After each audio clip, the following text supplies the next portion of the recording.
Welcome दोस्तों, आपके अपने YouTube चैनल में आपका स्वागत है। तो आज यह सनातन के रहस्य का पार्ट 28 है और आज हम इसमें सुनेंगे दिल्ली के यमुना में हुए प्रदूषण व दिल्ली की नदी में हम सुनेंगे कि आखिर किस प्रकार दिल्ली की यमुना नदी में प्रदूषण है, प्लास्टिक प्रदूषण की गंभीर समस्या है। तो आइए सुनते हैं इस कहानी को बिना किसी देरी के।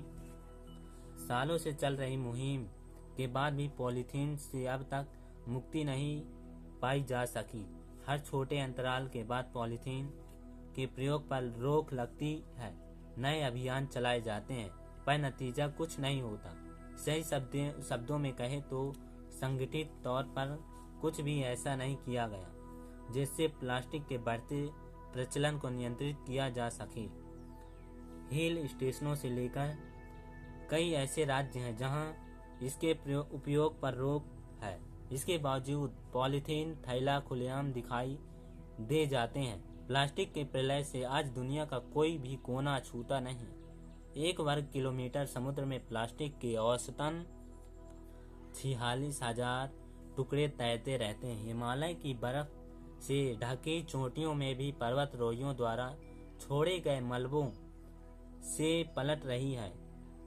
यदि गंगा नदी ही आस्था के नाम पर फेंके जा रहे हैं प्लास्टिक के थैलों से त्रस्त है, तो भारत की अन्य नदियों की स्थिति के बारे में सहज ही अनुमान लगाया जा सकता है। जीवनदायिनी यमुना गोमती की हालात किसी से छिपी नहीं है। यमुना ने तो दम तोड़ ही दिया है और बाकी नदियां दम तोड़ने की कगार पर हैं।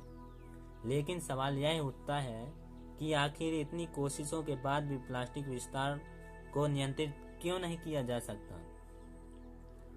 इसका सीधा सा उत्तर यह है क्योंकि इसका जुड़ाव लोगों की सुविधा से है और लोग अपनी सुविधाओं में कतई कटौती नहीं करना चाहते। इस कारण से कोई बीच का रास्ता निकाला जाना चाहिए। सवाल प्लास्टिक या इसके इस्तेमाल को खत्म करने का नहीं, बल्कि इसके उपयुक्त प्रयोग का है। प्लास्टिक के बढ़ते उपयोग से कचरे की वृद्धि हुई है और इसे जलाकर ही नष्ट किया जा सकता है। यदि ऐसा नहीं किया जाता तो यह पर्यावरण के लिए घातक साबित होगा। ऐसे में इस समस्या का केवल एक ही समाधान है, पुनर्चक्रण या रिसाइकलिंग। कुछ समय पूर्व पर्यावरण मंत्रालय ने प्लास्टिक के कचरे को ठिकाने लगाने के उपाय सुझाने के लिए एक समिति गठित की थी, जिसने अपनी रिपोर्ट में इस बात पर बल दिया था कि प्लास्टिक की मोटाई 20 की जगह 100 माइक्रोन तय की जानी है, ताकि ज्यादा से ज्यादा प्लास्टिक का पुनर्चक्रण किया जा सके। इस समस्या के विस्तार का सबसे प्रमुख और अहम कारण सरकार का डुलमुल रवैया है।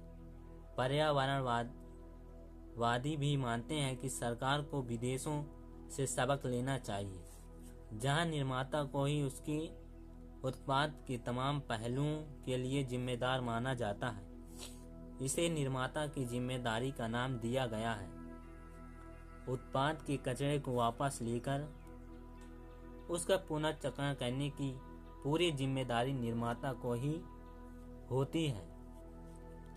एक रिपोर्ट के मुताबिक भारत में कुल उत्पादित प्लास्टिक में से 45% कचरा बन जाता है और महज 45% का ही पुनर्चक्रण हो पाता है। अभिप्राय स्पष्ट है, प्लास्टिक को अगर अधिक से अधिक पुनर्चक्रण योग्य बनाया जाए तो कचरे की समस्या अपने आप ही समाप्त हो जाएगी। इस बात पर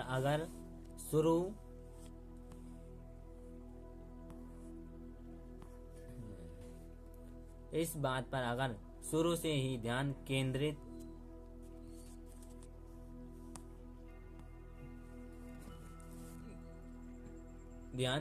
किया गया होता तो शायद समस्या इतना विकराल रूप धारण नहीं कर पाती।